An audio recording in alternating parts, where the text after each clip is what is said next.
Hi, my name is Ray. I'm in London. It is March 28th, 2013. Wow, how time flies. My gosh, I thought we were just in February a little while ago. But the reason I'm coming to you and adding to this video collection of my journey on my road to prosperity is effectively we're talking about new beginnings. New beginnings as in spring, which is, well, it seems today finally, as opposed to the spring equinox. We finally kind of had the serious cold blow past us, so, winter had its last laugh. And boy did it, it was quite brisk. Of course, there's nothing compared to places like in Canada, or even the Rockies, or, well, from what I just heard from someone who's just come back from the Nordic regions, minus 18 in Oslo. I mean, that's just crazy, man. But yeah, I'm such a sun worshiper, so it's really hard for me to kind of get cold. But in any event, but new beginnings. Also around that time, and it's something that just kind of blew by because as you know, life is busy. Life gets fast and furious. I kind of was growing up with, sometimes I remember as a kid being sometimes bored or having to kind of come up with something to do. And I mean, sometimes sure it got busy because schools, and then later on we'd have quizzes or exams or research or deadlines and things, and then of course then work.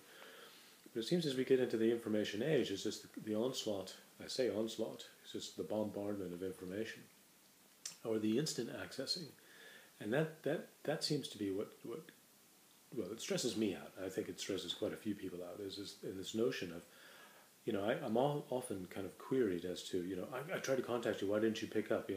Well, because I'm busy, and if I'm busy with myself, I'm too busy to be with you, or busy with something else, or if I'm talking to somebody else, I can't be with everybody at once. And sure, technology is grand. I mean, I think some of what we're doing, particularly now that we're online, the leveraging the power of the internet is phenomenal. It was, I mean, when I was growing up, it was just kind of a Star Trek notion, and now it's a reality. But the whole thing about spring being new beginnings, I mean, looking out, there are cherry blossoms, there are the crocuses, coming through, I mean, it is a glorious time to be, kind of awake and kind of engaged in life, and that, to watch this growth. I mean, I'm also a parent, so I'm a dad, and that really, watching their growth, and also, treating every day as like a new beginning. I mean, it doesn't mean that it's not an extension of, say, a project or something that you had going and running, and so forth and so on, but there's the beginning, there's the middle, and there's an end, and then boom, you're into a new day. And I know that time is a human construct. I mean, it's a management tool. It's a way to kind of pigeonhole and categorize us into a particular framework for all kinds of reasons. I'm not going to get into the kind of the sinister or the cynicism behind that, but I'm sure we can all imagine that there's some kind of ulterior motive as to why we do that. Same for like, the conspiracy theory as to why coffee became this like industrial age needed us to crank up, because, I mean, I know about me at 4 o'clock, I mean, I'm nodding out, so I need my tea, or I don't drink coffee anymore, but, there's a lot of notions as to what one really ought to be doing. And the one notion that comes to me is to be true to self. And to be true to self is actually quite a challenge. It sounds pretty easy on the face of it, but it's actually very, very challenging. And challenging why? Because, well, a lot of it is because of our miseducation or misinformation or the socialization that has been kind of pumped into us, for better or for worse. I mean, there are people out there, our parents, our friends, who may think they have our best intentions at heart when in fact they don't. Not other than anything, because we're unique, we're individuals. But also just the whole notion of we are social creatures, so we often, as much as we don't want to, don't want to offend other people. I mean, generally speaking, there are people out there who don't really give a damn. But I think basically on the whole of it, human beings, we're social creatures. We want to congregate or come together with people. We want to, connect and so forth, and which is why these amazing, internet tools, just the internet itself and what one's able to do with it is phenomenal. I mean, if I had a shop and I put my store out and my table out front, I'd be waiting for footfall traffic to come past, and there's fierce competition on that level. Why? Because we're talking about, we're talking about economies of scale. And we're also talking about frequency, and we're talking about, again, back to this notion of instantness. And I think in order for us as offline entrepreneurs, which I have been, and I've had my own challenges that came with that, mostly people again, is trying to get that kind of one's venture online. And for anybody who is offline, who hasn't necessarily taken the step, that they've thought about it, or they're a bit bewildered by it or overwhelmed by it, I'm basically here to say is that it can be done. It ought to be done, not because it's the thing to do, because as you know, sometimes the swimming against the tide is going the other direction, is kind of what everyone else is doing, go do something else. I mean, some entrepreneurs will tell you that, and on a business level, and somewhere that's correct. However, you also need to be quite versed in what is being utilized and what is going on. And if you're not, you will be left choking on the dust of the others who are doing it. And I don't mean others as in the mainstream. I mean others as in people who are highly effective, people who are doing it very, very well.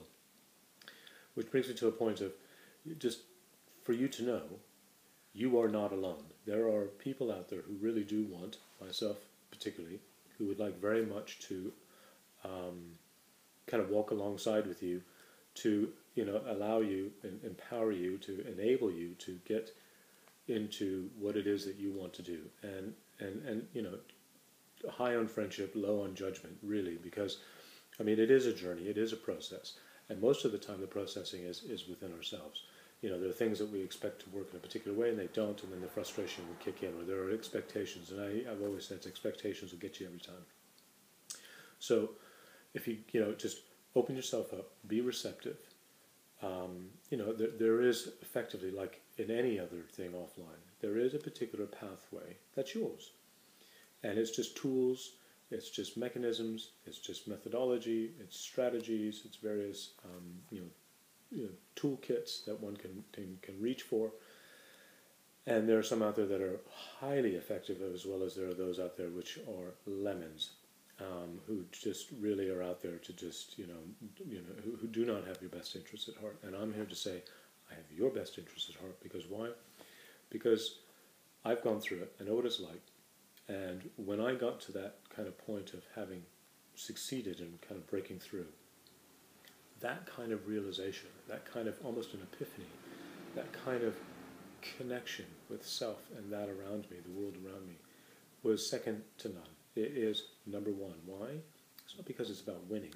It's number one because it's about being true to self. And it brings me back around to, when one is empowered, one is self-empowered, one is enabled to actually be one's own boss, or work within one's own terms, building a business, living the life, doing those things that are basically true to self, connecting, having the time to connect, is invaluable. It is priceless. However, to get there, there's obviously things that we need to do. I mean, if I knew then what I know now, I would second guess as to whether or not I would actually have gone and done my master's. As much as I really appreciate the learning process and that level of academia, I mean, I kind of had it steeped around me. I'm not an academic. I'm not necessarily an intellectual, but I ain't stupid either. And however, I've made some stupid decisions and stupid choices, and one of the smartest choices that I have made is that I got online. So I really would like to encourage you to get in touch with me, team up with me and the team that I work with. We have a live event that's coming up where you could really rub shoulders with some real live people. So if you join with us first and get your ticket and get yourself to Chicago, sign up down below, register, get yourself in, connect with some really high power, amazing people, very positive, upbeat, who really want to have a brighter world and change the world for the better. Because as you all know, I know that something's kind of gone on its head. There's a lot of bankruptcy, be it moral or financial. It's not that the world is a bad place, but there's some messy things going on that shouldn't be going on, and all for greed. So I would really, really like to, see you, walking side by side, being the leader that you are, leading your families, leading yourselves, leading your friends into a brighter world. Why? because you're self-empowered, engaged, and with your true self. So on that note, I hope to see you on that road to prosperity, and embrace that pot of gold at the end of the rainbow. It's not a dream, doesn't have to, and there are plenty of people out there who are doing it fantastically well, and I'm happy to be doing it myself. And really, I encourage you to get yourself to Chicago. So that's April 19th to the 21st, and if you can't do that, then just tap into the resources that that we and the team have available to you, and get on board, and we'll see you out there. So talk to you later. Bye.